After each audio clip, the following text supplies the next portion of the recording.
एक बार फिर से स्वागत है आप सबका हमारे YouTube चैनल पे। बेसिक टू एडवांस क्लास की जो हमारी सीरीज चल रही थी उसमें हम पढ़ रहे थे चार्ट पैटर्न के बारे में। चार्ट पैटर्न है वो हमारे कंप्लीट हो चुके हैं। आप हमारे पीछे की वीडियो जा करके देख सकते हो। आपको बहुत कुछ सीखने को मिलेगा उन वीडियो से। आज का जो हमारा टॉपिक है वो है एक इंडिकेटर के बारे में हम पढ़ेंगे। उस इंडिकेटर का नाम है मूविंग एवरेज। मूविंग एवरेज जो है वो टू टाइप की होती है। एक होती है सिंपल मूविंग एवरेज, एक होती है एक्सपोनेंशियल मूविंग एवरेज। तो सबसे पहले हम बात करेंगे सिंपल मूविंग एवरेज की। सिंपल मूविंग एवरेज जो होती है मूविंग एवरेज का जो मतलब होता है वो होता है किसी भी टाइम पीरियड की अगर हम मूविंग एवरेज यूज करते हैं तो उतने ही टाइम पीरियड की उसी टाइम पीरियड की का एवरेज प्राइस जो है वो मूविंग एवरेज हमें बताता है। जैसे कि यहाँ पे आप देख पा रहे हो ये 50 मूविंग एवरेज यहाँ पे जो आपको चार्ट पे शो हो रही है, ये 50 मूविंग एवरेज यहाँ पे लगी हुई है। तो मूविंग एवरेज जो है वो यहाँ पे आप देख पा रहे हो कि कहाँ पे जो मूविंग एवरेज चल रही है। मूविंग एवरेज जो है 23,461 के आसपास यहाँ पे चल रही है। तो ये जो 23,461 का जो प्राइस है ये पीछे की 50 कैंडलों का एवरेज प्राइस है। एवरेज प्राइस तो हमने सीखा होगा कि कैसे निकालते हैं कि जितनी भी जो जितने प्राइस है उनका सम करके उनको 50 से डिवाइड कर देते हैं तो 50 मूविंग एवरेज से निकल के आती है। कोई भी मूविंग एवरेज जो है काफी तरीके से जो है यूज कर जाते हैं। प्रो ट्रेडर है वो भी मूविंग एवरेज का यूज करते हैं, लेकिन कोई भी इंडिकेटर है वो अपने आप में परफेक्ट नहीं होता।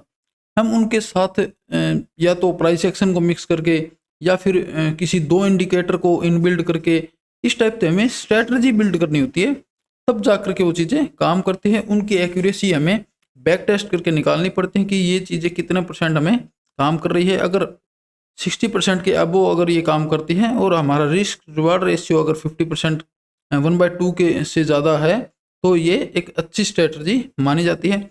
इस प्रकार से हम किसी भी इंडिकेटर का यूज करते हैं। और इसके बाद हम बात करेंगे एक्सपोनेंशियल। एक्सपोनेंशियल मूविंग एवरेज जो होती है वो होती है कि उसमें वेटेज दिया जाता है। जैसे कि 50 मूविंग एवरेज है ये एक्सपोनेंशियल मूविंग एवरेज, तो इसमें जो है जो लेटेस्ट जो होती है कैंडल्स होती है उनको जो है वेटेज ज़्यादा मिलता है और जो पीछे की कैंडल है उनको वेटेज कम मिलता है। इस प्रकार से उनका एवरेज प्राइस जो है वो निकाला जाता है। तो जैसे कि यहाँ पे देख पा रहे हो काफ़ी लोग जो है एज ए ट्रेंड को डिफाइन करने के लिए मूविंग एवरेज का यूज़ करते हैं। जैसे कि जैसे जैसे प्राइस अगर मूविंग एवरेज के ऊपर है तो जो ट्रेंड है वो बुलिश है।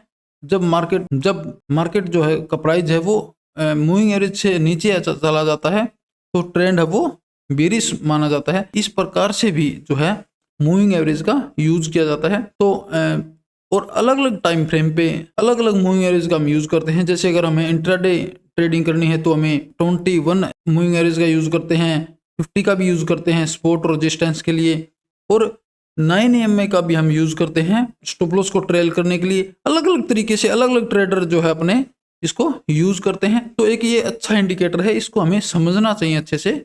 उसके बाद हमें इसको जो है यूज करना चाहिए एज ए ट्रेडिंग में। जैसे अगर हमें कोई भी जो ट्रेड है वो अगर आइडेंटिफाई करनी, जैसे हम यहाँ पे देखेंगे कि ये 200 मूविंग एवरेज है और ये जो ऊपर की जो है ये 50 मूविंग एवरेज है। तो इससे हम ये अपने फ्लो में अगर जैसे है अगर ये अप ट्रेंड है तो जो छोटी मूविंग एवरेज होगी वो ऊपर की साइड होगी और बड़ी मूविंग एवरेज होगी वो नीचे की साइड होगी। जैसे कि यहाँ आप देख पा रहे हो ये जो है 50 मूविंग एवरेज है और ये 200 मूविंग एवरेज है। तो यहाँ पे हमें ट्रेंड है वो बुलिश दिखाई दे रहा है। तो इसमें भी हम एक स्ट्रेटजी है वो जैसे बिल्डअप करते हैं जो कि मार्केट अगर 200 मूविंग एवरेज के आसपास अगर यहाँ पे ग्रीन कैंडल बनाती है तो हम बुलिश साइड में की जो एंट्री प्लान करते हैं।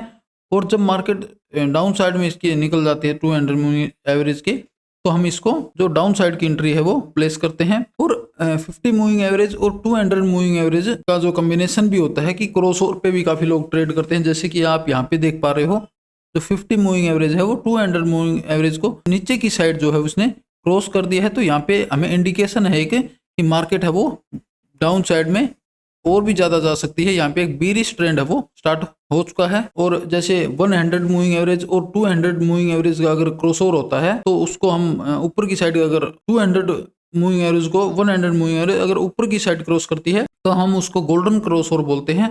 और जब 200 मूविंग एवरेज को 100 मूविंग एवरेज जो है नीचे की साइड अगर क्रॉस ओवर करती है तो उसको डेथ क्रॉस ओवर बोला जाता है। उसके बाद जो ट्रेंड है वो काफ़ी स्ट्रॉन्ग बियरिश माना जाता है। तो इस प्रकार से हम मूविंग एवरेज को है वो ट्रेड करते हैं। अभी मैं आपको सिखाता हूँ कि मूविंग एवरेज को हमें कैसे चार्ट पे प्लॉट करते हैं। जैसे सबसे पहले हमें यहाँ पे इंडिकेटर में जाना है। इंडिकेटर पे जाकर के हमें यहाँ लिखना है EMA लिए मूविंग एवरेज एक्सपोनेंशियल। तो इस पे हम क्लिक करेंगे। इस पे क्लिक करने के बाद बाय डिफॉल्ट हमें 9 EMA जो है वो यहाँ पे मिलेगा। तो 9 EMA जो है इसको हम जो है इसका जो टाइम पीरियड है वो चेंज कर सकते हैं। यहाँ पे हमें सेटिंग पे जाकर के क्लिक करना है, यहाँ हमें इनपुट पे क्लिक करना है और जहाँ पे ये 9 लिखा हुआ है हमें कोई भी मूविंग एवरेज अगर यूज करना है, जैसे हमें 50 मूविंग एवरेज करना है तो यहाँ पे हम 50 लिख देंगे।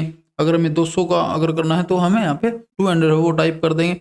अगर हमें 21 का है तो 21 यहाँ पे हम टाइप कर सकते हैं। इस प्रकार से हम मूविंग एवरेज को यहाँ पे लगा सकते हैं। उसके बाद हमें यहाँ पे स्टाइल में जाना है। स्टाइल में जाकर के हमें इस पे कलर पे जाके क्लिक करके हमें कोई भी कलर है वो चूज कर सकते हैं। जैसे मैं यहाँ पे रेड कलर चूज करूँगा। उसके बाद हमें यहाँ पे जाकर के इसको थोड़ा सा थिक भी कर सकते हैं, जैसे अपने हिसाब से। ये साइज एक स्टैंडर्ड साइज अच्छा ये हम रख सकते हैं। तो इसके बाद हम यहाँ पे ओके कर देंगे। ये हमारा जो है 50 मूविंग एवरेज है वो चार्ट पे प्लॉट हो गया। इसी प्रकार से हम कोई भी मूविंग एवरेज है वो चार्ट पे लगा सकते हैं। इसके साथ किसी भी दूसरे अदर इंडिकेटर को यूज करके अपनी एक स्ट्रेटजी भी बिल्ड कर सकते हैं। ये तो समझा हमने मूविंग एवरेज का कॉन्सेप्ट कि मूविंग एवरेज है वो क्या होता है और कैसे काम करता है। EMA और SMA में हमने डिफरेंस समझा। तो आज की हमारी वीडियो आपको कैसी लगी हमें कमेंट बॉक्स में कमेंट करके जरूर बताएं। अगर आपको हमारी वीडियो अच्छी लगे तो लाइक करें और ज़्यादा से ज़्यादा शेयर करें। और अगर आपने अभी तक हमारे YouTube चैनल को सब्सक्राइब नहीं किया है तो हमारे YouTube चैनल को सब्सक्राइब करें और बेल आइकन का बटन जरूर प्रेस करें ताकि आने वाली वीडियो का नोटिफिकेशन आपको मिल सके। आज की वीडियो में बस इतना ही। तो चलो मिलते हैं नेक्स्ट वीडियो में, तब तक के लिए जय हिंद।